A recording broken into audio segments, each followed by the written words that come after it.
Diga para a pessoa que está do seu lado, quando você chegar em casa, se você tiver fé, quando você chegar em casa, a situação que estava será mudada. Amém? Glória a Jesus. Então, famílias curadas. Então, como vemos visto o mês todo aqui, o mês da família, Jesus, então a cura, como nós aprendemos dessas quartas-feiras, durante os cultos de domingo, a cura depende mais do doente do que de quem vai curar. Amém?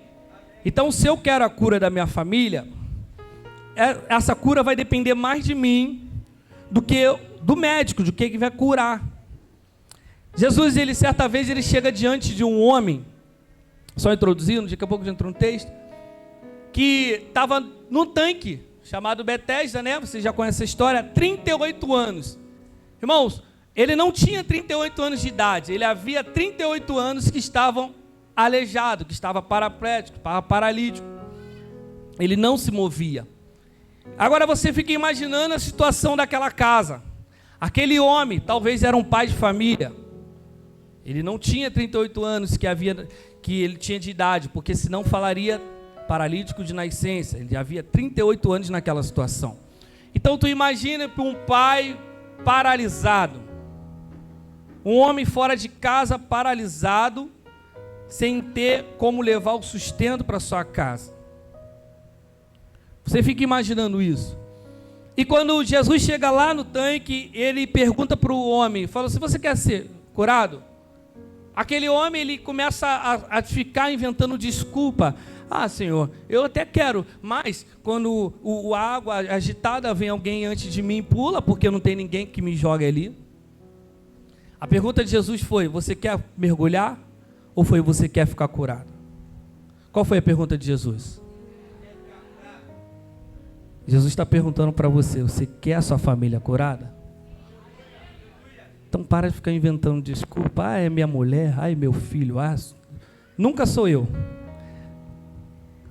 O problema nunca é eu. O problema é sempre a Tamires, o problema é o Israel, o problema é a Zoe. Mas eu? Não. Quando vai acontecer, alguém vai antes de mim, porque não tem ninguém que faça isso. Só que a cura depende mais de mim do que de alguém. Porque Jesus perguntou: você quer ficar curado? Ele falou: quero, mas não tem ninguém que me jogue. Não tem ninguém que faça isso por mim.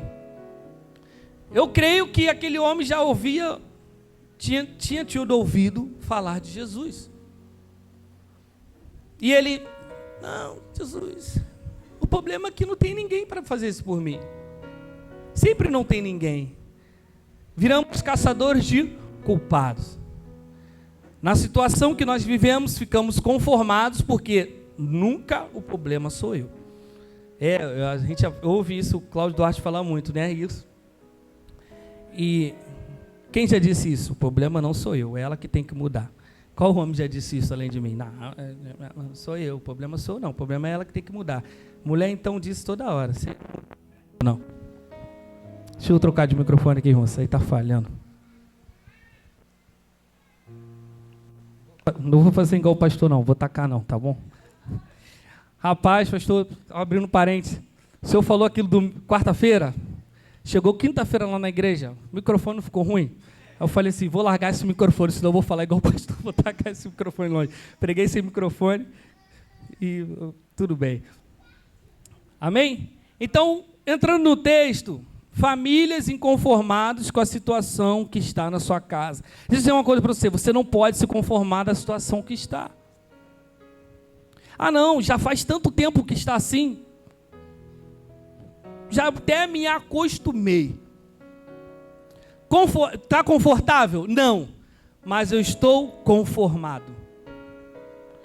Conformado é diferente de confortável. É até desconfortável, mas eu estou conformado. Eu tomei a forma da situação. Isso já não me abala mais. Isso já tem tanto tempo que eu vejo que não vai mudar nunca. Então, se não vai mudar, vai viver assim. Só que não. Na família não é assim. Quantos aqui querem viver a plenitude de sua casa? Então você precisa se inconformar. Você precisa ser uma pessoa inconformada com a situação. Paulo diz em Romanos 12:2, não vos conformeis com esse mundo. Não tomai a forma disso, mas transformai-vos pela renovação do vosso entendimento, para poder experimentar qual é a boa, perfeita e agradável vontade de Deus. Quantas famílias aqui querem experimentar a vontade de Deus? Então você não pode se conformar com a situação. Você tem que parar de ficar conforme isso. E aqui nós vemos uma mulher assim, irmãos, era Sírio-Fenícia, ou estrangeira. Tinha nada, Jesus não tinha nada com ela. E ela pegou Jesus num dia ruim. Jesus entrando dentro de uma casa, falou, não quero ver ninguém, não quero ouvir ninguém, sai todo mundo de perto de mim. A mulher já vivia uma situação difícil dentro de casa. E ainda pega Jesus num dia ruim, irmão. Aí tá difícil. Aí piora a situação. Já tá ruim. Eu ainda vou atrás da solução. Ainda encontro uma... Caraca, ele não tá no dia bom. Mas aquela mulher era inconformada. Aquela mulher não aguentava mais. E tem pessoas aqui que não aguentam mais. Mas você precisa resistir, perseverar. Mas Jesus ainda não ouviu o meu clamor, Ele já ouviu o teu clamor. Ele quer ver até onde você vai. Até onde está a sua inconformação. Até onde você está inconformado com a situação. Até onde você está inconformado. Jesus já ouviu, Ele já ouviu a mulher gritando. Ele falou assim, eu quero me esconder. Ninguém, mas não pôde se ocultar, não pôde se esconder porque a mulher estava... Jesus, irmão, todo mundo já sabia que Jesus estava ali. Já tinha abalado a cidade. Se ele entrou escondido, já era. E ela estava inconformada. Inconformada. Diga comigo, inconformada. Eu preciso ficar inconformado. É por isso que a situação talvez não mudou na sua casa, na sua vida. Porque você já tomou a forma disso. Já se conformou, já está conformado. Já não vai mudar a situação, então vai. Eu vou tocar do jeito que dá. Eu vou me adaptando conforme. Só que famílias curadas vivem a plenitude de Deus. Família curada, irmão, não tem a ver com salvação não, amém? No seio familiar, até porque a salvação é pessoal. Eu posso ir para o céu, ou também pode ir para o céu, eu ficar ou ela ficar, irmãos. Ser uma só carne não vai salvar a gente, os dois não, hein? E aqui a gente vai entender famílias que são conformadas com a situação que vive e famílias inconformadas também. E ela começa a gritar, porque ela tinha uma filha que estava endemoniada dentro de casa, uma mãe preocupada, desesperada, porque não aguentava mais o demônio dentro da casa dela. Aí eu vejo várias mães, vejo muitas mães, inclusive a minha várias vezes, vou falar, porque a minha mãe, né? Ah, eu estou inconformada, eu estou inconformada. E aí, toma uma atitude. Eu prego sobre minha casa, tá bem, irmão? Não tem problema não. Depois a gente se resolve. Porque primeiro é minha família. Amém? Como a gente falou, Cristo em mim, a esperança da glória. E eu quero a minha família curada. Irmão, você não tem noção que quanto eu briguei com Deus, que Deus tinha uma palavra pesada. Eu acho que eu vim até assim por causa disso. Foi Deus, não. Eu vou entrar um pouquinho nela, mas não aprofundo. E ela tinha uma filha dentro de casa. Ela tinha um problema muito grande dentro de casa. O problema não era a filha dela. O problema era o demônio que possuía a filha dela. Diga assim, o problema não é o meu. É quem está atuando no meu. Você pode denominar seu filho, seu marido, sua esposa. O problema não é ele. O problema não é ela. O problema não é seu filho. O problema não é sua filha. A Bíblia diz que as nossas armas não são carnais, mas são poderosas em Deus para destruir fortalezas da mente. E Paulo diz também que nossa guerra não é contra carne nem sangue, mas sim contra principados e potestades. Então tua guerra não é contra o teu marido, tua guerra não é contra a tua esposa, tua guerra não é contra teu filho, tua guerra não é contra tua filha. Mas só os inconformados vencem a guerra. Se você se conformou, irmãos, não vai adiantar nada. E a filha daquela mulher era possuída de um espírito imundo. Logo que ouviu a respeito de Jesus, ela veio e se ajoelhou aos pés de Jesus. Aí a Bíblia enfatiza, essa mulher era estrangeira, de origem sírio-fenícia, e pedia a Jesus que expulsasse o demônio da sua filha. Mas Jesus lhe disse: primeiro os filhos que se fartem. Olha só, tem tanto filho de Deus. Quem é filho de Deus? Você é filho de Deus mesmo? Eu vou perguntar de novo, você é filho de Deus mesmo? Vem. Então por que tu está deixando cair? Então por que você não está comendo da plenitude do que Ele está te dando? Jesus está falando aqui, primeiro é a minha casa. Primeiro é os meus. Mas tem gente trocando a ordem, dando o primeiro do outro, e os filhos comendo farelo.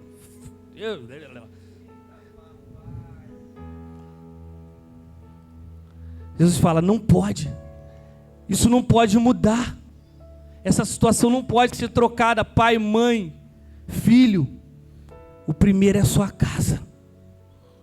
Estou falando aqui também de relacionamento, primeiro é seu pai, primeiro é sua mãe, primeiro é seu marido, primeiro é sua esposa, primeiro são seus filhos, eles que têm que ficar fartos do relacionamento, da atenção. Amém? Aleluia. Cara, o Adriano falou que estou igual o Marcos Feliciano. Estou não. Ai, Jesus, tem misericórdia.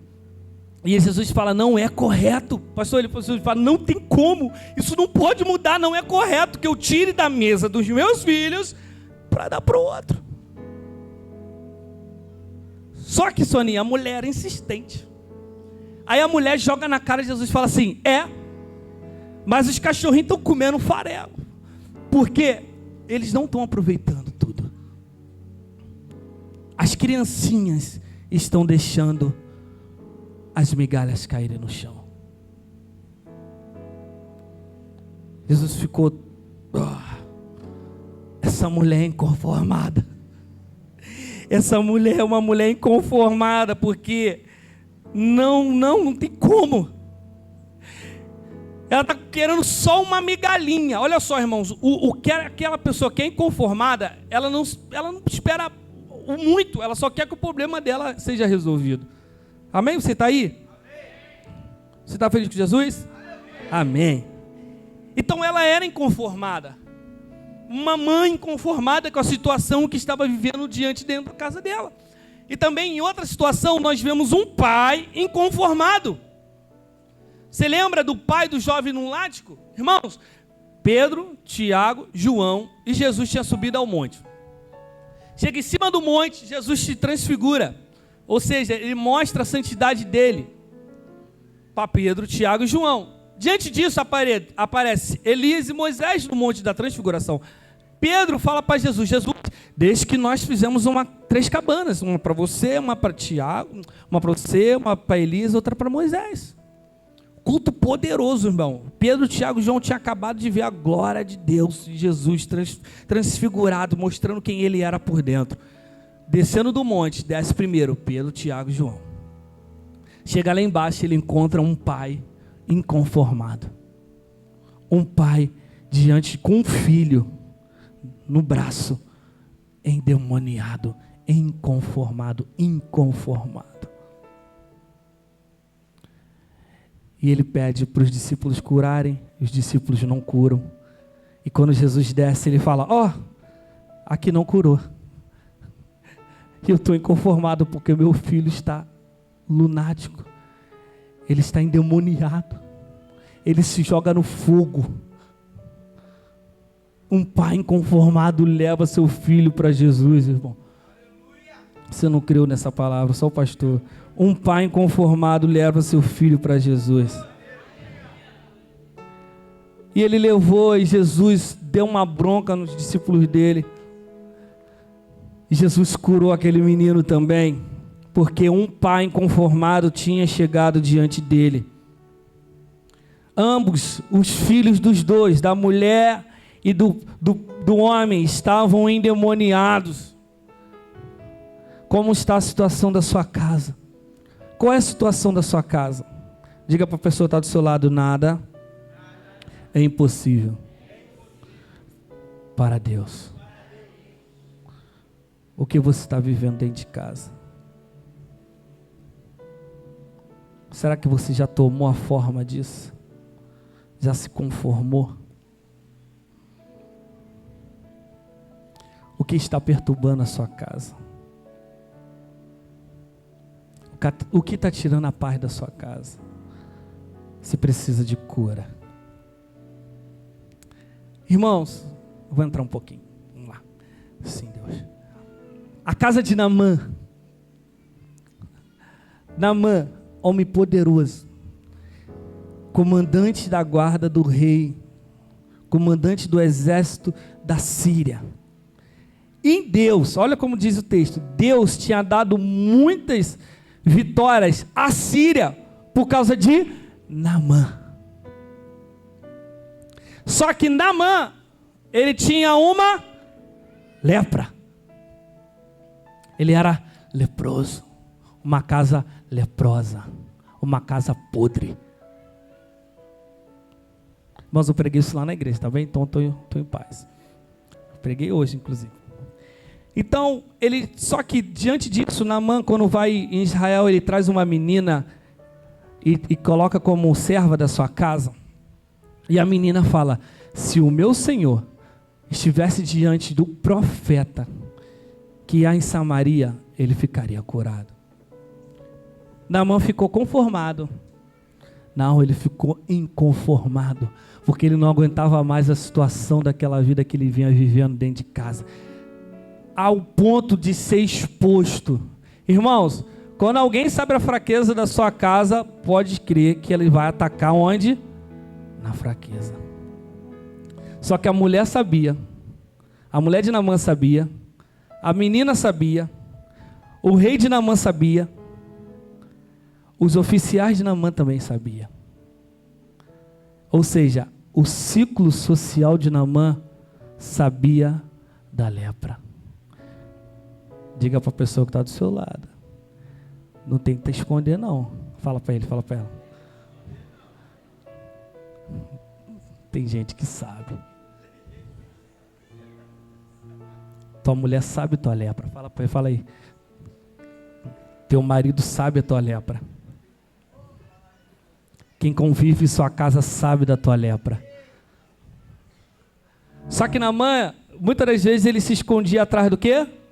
Da armadura dele. Eu sou comandante. Meu rei sabe, não fala nada, mas para o rei era o quê? Conveniente. Ué, ó, quantas guerras Naamã ganhou? E quantas coisas a gente se esconde atrás de uma capa? Eu não estou assim, estou escondendo não, tá, irmãos? Mas eu podia estar me escondendo atrás de um ministério, atrás de uma religião, atrás de uma família, entre aspas, linda e perfeita, que era a família de Naamã, mas tinha uma lepra dentro de casa. Tinha algo que perturbava a casa de Naamã. Irmãos, o leproso, ele tinha que ficar o quê?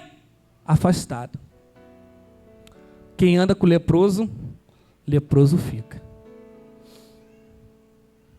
Ah, irmãos, abre aí, não abre comigo. Não queria abrir não, mas vamos lá. 2 Reis 5. Você vai entender um pouquinho, depois a gente volta para lá. Oh, Jesus.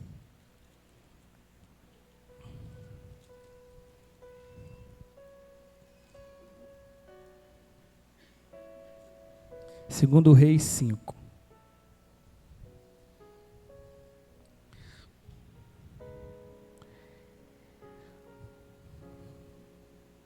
partir do 4, que a gente já falou pouco.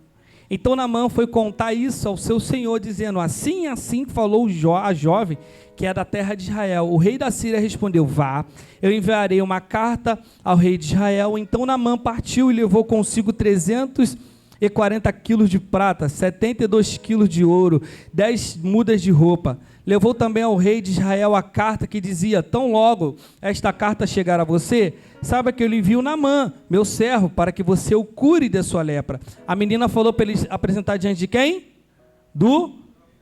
E para quem Naamã vai? Para o rei. Vamos lá, segue comigo.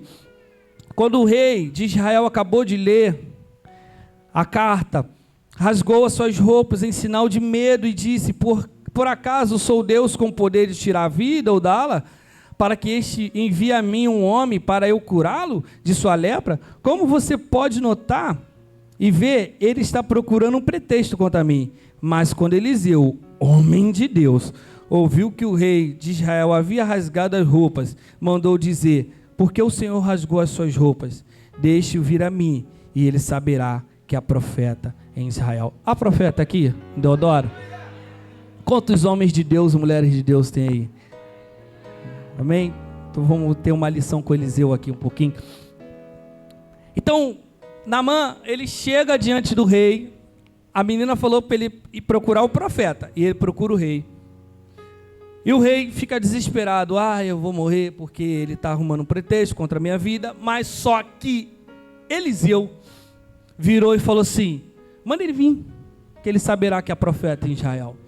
Só que se a gente continuar vendo aqui, Naamã, olha só, irmãos, preste atenção. Naamã sai do palácio e vai parar na porta da casa de Eliseu. Sabe o que Eliseu faz? Eliseu não recebe ele, porque leproso não pode entrar na sua casa. Tem muita gente recebendo gente leprosa dentro de casa. Eliseu, não. Manda ele voltar daí e mergulhar no Jordão 7 vezes. Não tem parte com o leproso. Tem lepra entrando dentro da sua casa e você não está vendo. Ou você está abrindo a sua porta para o leproso entrar. Sendo que a mulher de Naamã sabia. Agora, a mulher de Naamã, a serva de Naamã, o rei de Naamã, os oficiais de Naamã, o rei de Israel e Eliseu. Todo mundo estava sabendo, está começando a se expandir, espalhar, está começando a se espalhar. O rei de Israel, ele podia usar pretexto. Falou, o quê? Esse cara leproso, que ganha guerra contra mim, ele podia entrar onde em Naamã? No psicológico de Naamã. E tu, leproso? Vou partir para dentro, é só botar pilha na cabeça dele. Quem viu o caso do Vinícius Júnior aí, que perdeu a cabeça, tadinho, por causa do racismo. Então, irmãos, quando a pessoa mexe com o teu psicológico, a casa cai. E Naamã, ele tinha medo de uma coisa, ser descoberto.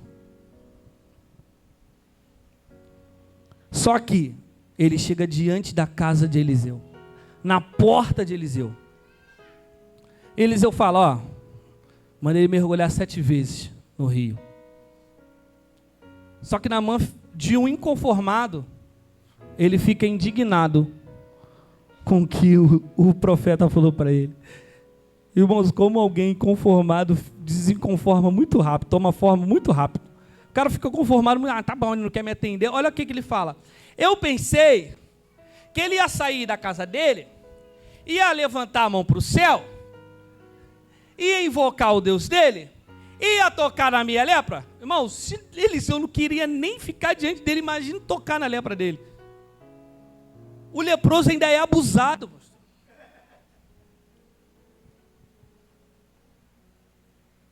Tem família que ainda está precisando, ainda é abusada, Vinícius. Não, assim? Essa ajuda? Não, eu pensei que ele ia fazer mais. E Naamã chega e fala, eu vou embora, vou voltar. Ele deu meia volta e voltou. Só que o servo dele vira para ele e fala, meu pai, se ele tivesse te pedindo coisa muito difícil, eu faria. Mas ele só está mandando você mergulhar e você vai ficar limpo. Irmão, deixa eu dizer uma coisa para você. Quem quer ter a sua vida ser um porta-voz de Deus na terra? Quem quer que o seu conselho, aquilo que sai de você, seja reconhecido por alguém? Seja um servo. Sabe por quê? Naamã ouviu a serva e Naamã ouviu os servos. Tu quer que a tua casa seja referência para alguém? Quem quer que a casa seja referência para alguém? Então seja um servo. Põe a sua casa a serviço do povo. Nós da Igreja Metodista, há um slogan, nosso que fala: uma igreja missionária a serviço do povo. Quem aqui é metodista? Aqui, levanta sua mão aqui. Então tua casa é uma casa missionária a serviço do povo. Põe-te a servir. Só um parênteses, amém? Só que Naamã vai lá e ouve o conselho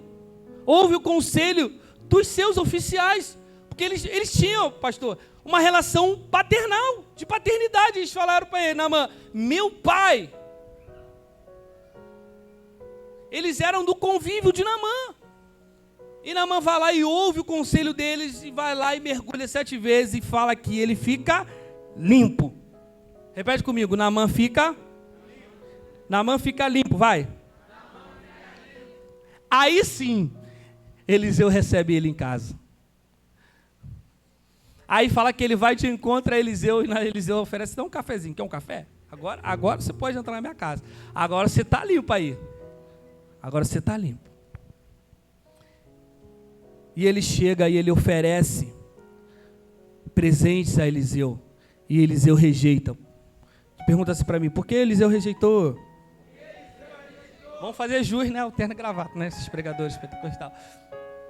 Porque era presente leproso. Você está recebendo muita coisa leprosa dentro da tua casa. Você viu o caso na televisão agora da mulher que recebeu o bombom envenenado? Cuidado com o que estão te dando. Quem aqui já fez sair do cativeiro? Tem coisas que vêm para sua casa que vai tornar cativeiro na sua vida.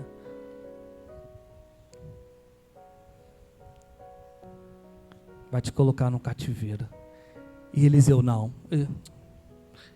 Mãos leprosas que separaram isso, não quero.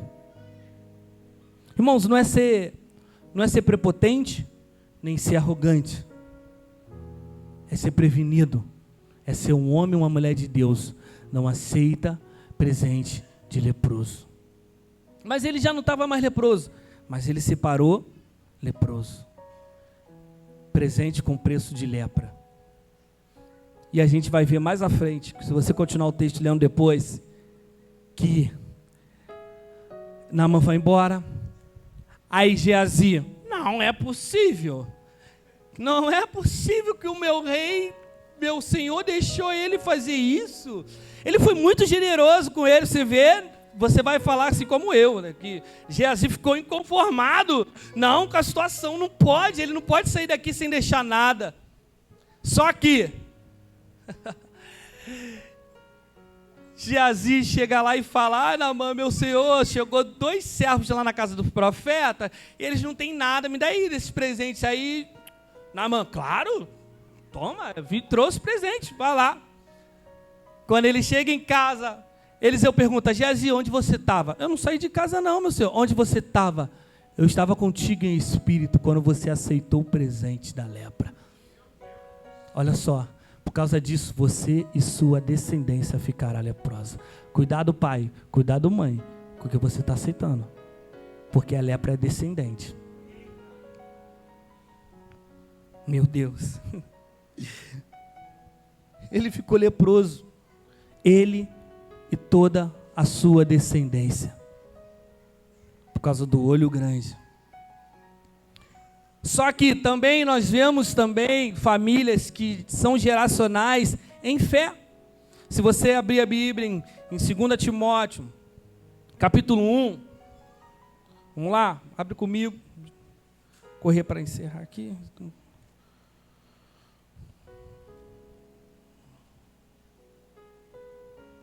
2 2 Timóteo, capítulo 1.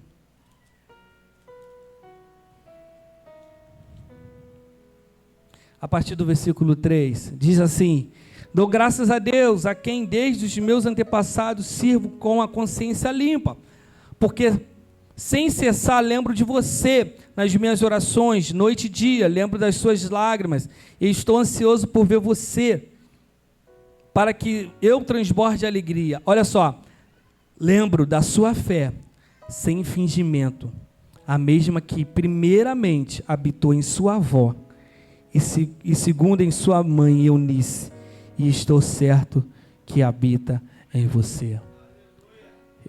A minha avó está aqui, irmãos. Eu morei com ela um tempo, até antes de eu sair de casa, eu morava com a minha avó. E a minha avó com dor, estou falando diante dela, ela falava, graças a Deus. Irmão, não é porque ela está aqui não, porque eu falo isso para todo mundo, nas costas dela. Pensa numa mulher que canta até na dor. Então, o que você está gerando para os seus netos, vó? O que você vai gerar para o seu filho, mãe? Geazi gerou lepra. Lloyd e Eunice gerou fé. Uma fé geracional, que passa de vó para mãe e para filho. E Paulo está falando, é uma fé, Timóteo, eu sei que habita em você, porque é uma fé sem fingimento, porque primeiro habitou na sua avó, depois na sua mãe, e eu sei que habita em você, porque é uma fé sem fingimento. E ele começa dizendo, graças te dou, Deus, porque eu sei que tem alguém aqui que tem uma geração de família que não finge em ter fé. O que você está gerando, pai? O que você está gerando, mãe, para os seus filhos? O que você que ainda não tem um filho quer gerar para seus filhos? Também vemos em Atos 16 um carcereiro que estava ao ponto de se matar, porque o terremoto aconteceu e ele pensou, já era, todo mundo fugiu.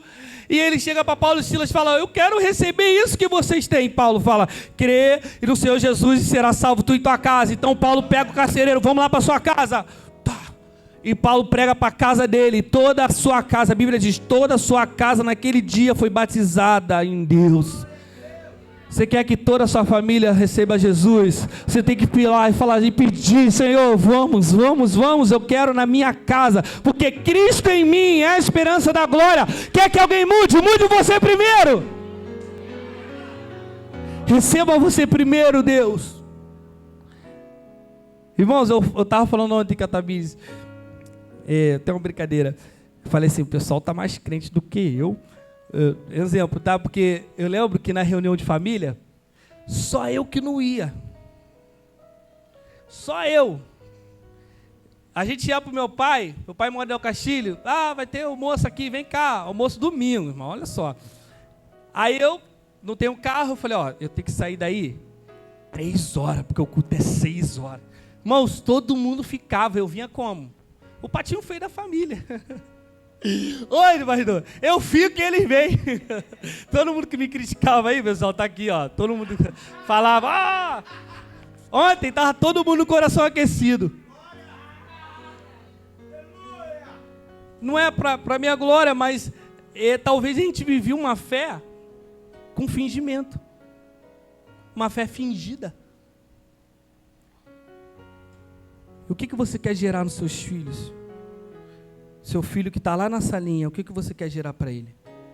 Lepra ou fé sem fingimento? Toda a casa do carcereiro foi salva, foi batizada no poder de Deus. Famílias que são cheias do poder de Deus. Hoje é dia de Pentecoste, amém, irmãos? Por isso que cai um fogo aqui, não entendo nada, é dia de Pentecoste. Famílias que clamam pelo fogo de Deus. Fique de pé comigo, irmãos. Junte-se aí a tua família de novo. Ore por ele, ore por ela.